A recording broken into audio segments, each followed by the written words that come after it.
Good day, class. We are the reporters for today, and today we are going to talk to you about the communication for work purposes, the finding jobs, and characteristics of an effective application letter. Before that, I just want to introduce my group members, Mr. Palacio, Mr. Aguilar, Mr. Ramirez, and I will introduce myself as Jeffrey Balmes. May I have your attention, please? Lend me your ears. Communication for work purposes. Objectives. In this lesson, we will define finding jobs and characteristics of an effective application letter. Before we discuss our topic, what is communication for work purposes? Effective communication in the workplace is an integral part of company success. Quality communication in the workplace can eliminate unnecessary problems and promote better performance. The ability to communicate effectively in the workplace can increase overall productivity and create a strong team. So let us now proceed to our topic, finding jobs. So what is finding jobs? How you communicate is critically important to a successful job search. There are no take-backs or do-overs. So in finding jobs, it is important that we have knowledge and communication skills. We need to be good in communicating with an owner of the job we are applying for. Job interviews. Communication plays an important role while giving a job interview. It helps in heightening your resume. So, an interview is an important event for the interviewer and the interviewee, and is an rare test of both of their communication skills.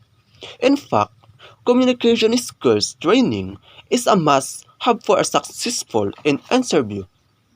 In finding jobs, for a successful interview, communication skills is one key skill required by both the interviewer and interviewee. Communication is key in your job search. Here are 8 ways communication skills can give you an edge over other candidates. Your resume, cover letters, phone calls, your network, social media, face-to-face contact, written follow-ups, and thank you notes. Your resume. In the hiring process, you are the product, and your potential employer wants to know the benefits you will provide. So highlight successes, achievements, and awards in addition to past job descriptions. In hiring process, your boss wants to know how good you are. If you want to apply the position as front desk officer, your boss should see that you are good at communicating and you can handle your positions. Cover letters. When replying to a job listing, create cover letter that ties your experience to the advertised needs of the potential employer. This gives the manager a reason to read your resume and shows that you understand the company's objectives. So cover letters and application letters are not different. They are the both same.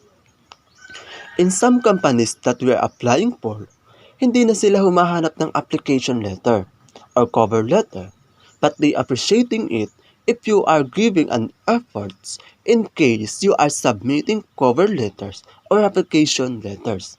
Phone calls. Do not be shy about picking up the phone and calling the hiring manager about an opportunity that interests you.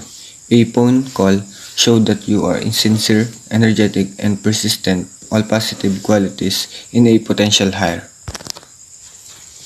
You need to be more good talking on the employee that you need to propose some projects that they are interested even if it is in a phone callings only. Your network. Take a look at your network for any connections to the company you'd like to work for. A person reference from a college is another good way to differentiate yourself with an employer. Network must be important because sometimes it is need to online talking to meet each other in a online platform. Social media. Find new job posting. Use link to identify connections between your contacts and employees of these companies. Sometimes using social media, it is easily to find a job. Just click and fill out on the job you want. Face-to-face contacts. It's so easy to communicate by email and phone that we can forget the power of face-to-face communication. It is easy to communicate with face-to-face contacts because you can talk it personally and maybe there will be no hindrances or in connection using face-to-face contacts. Written follow-ups. Follow up after any direct contact or interview with a thank you or summary notes if appropriate. You can use email or write a letter, but don't send a text. It's just good manners to follow up and your attention to the details of your conversation will be remembered. Must be good in written platform. You can say something and write it and to read it the employee and to also have good conversation to each other using writing. Thank you notes. This final communication is often forgotten but is an important step in maintaining your professional network. It is really important to have a thank you notes or it is a final communication or your conversation and also to maintain your communication. Characteristics of an effective application letter. An application letter, often called a cover letter, is your opportunity to create a good first impression on a potential employer. Think of the summary on a book cover that compels you to purchase the book. Employers use application letters in a similar way. They will assess the characteristics of your application. These documents are tools to gauge which applicants are worthy of serious consideration. Sa pamamagitan ng application letter, maaari mong maipakita ang magandang impresyon mo sa iyong pinag-a-applyan o sa employer. At ang application letter ay isa ring paraan upang malaman kung katanggap-tanggap ba o hindi ang isang aplikante. A specific start. An effective application letter should tell the reader that you want to a particular job and explain your interest in that position. The beginning of your letter should be memorable. According to Glassdoor, use this as an opportunity to display your knowledge about the company you're applying to. Use a specific example of your experience as features of the application letter. Doing so creates the impression that you're making thoughtful decision instead of just applying for any open positions. Dito naman ay kailangan mo lang maging specific sa kung anong posisyon ang nais mo. Maaari ka ding magdagdag ng ibang knowledge about dun sa posisyon na iyong pag-a-applyan. At dahil dyan, maipapakita mo ang pagiging desidido mo na makuha yung posisyon na gusto mo. Explain yourself. Include an explanation of your qualifications and experience even if you've submitted an application or resume that contains this information. Those documents only provide an overview of who you are and what you've done. Outline how your knowledge, skills, and experience are relevant to the position you're applying for and put that in the application letter. Acknowledge employers' preferences. Make it clear that you truly read the job advertisement by addressing concerns and requirements in your application letter for employment. For example, an employer may have expressed concern about knowledge of certain computer software.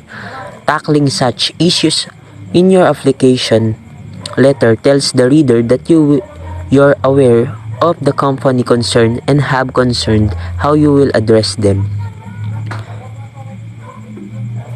Dito dapat nabasa mo na maayos at naunawaan yung pagpapasukan mong job. Baka kasi di aware ang isang employee kung ano ba talaga yung pagpapasukan niya. Dapat yung application letter niya ay naayon sa pagpapasukan yung job. Request contact. Your application letter should encourage readers to contact you if they have any question or concerns.